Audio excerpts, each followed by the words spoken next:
You're going to be okay, but I put tretinoin on damp skin. If you've been hanging out with me for a little bit, this is no surprise to you. You see my skin is still damp from toners.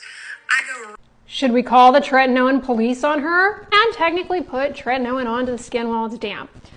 Just be aware of the fact that that's going to potentially enhance penetration of tretinoin and make it more irritating for you. So especially if you're starting tretinoin for the first time, I wouldn't suggest necessarily doing this approach.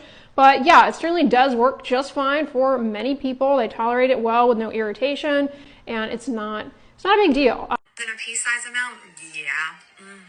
This does not irritate my skin.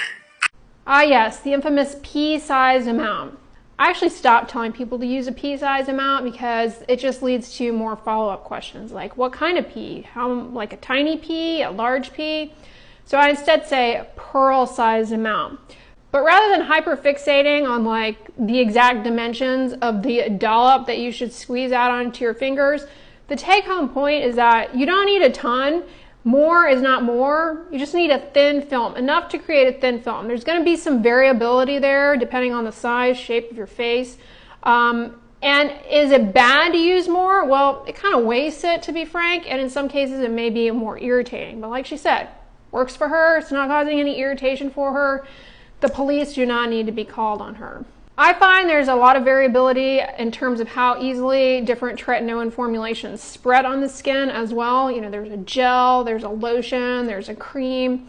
So that's something else that can influence how well a given pea, pearl, whatever you want to call it, spreads on the skin surface. But will you get better results doing it her way versus your way? No.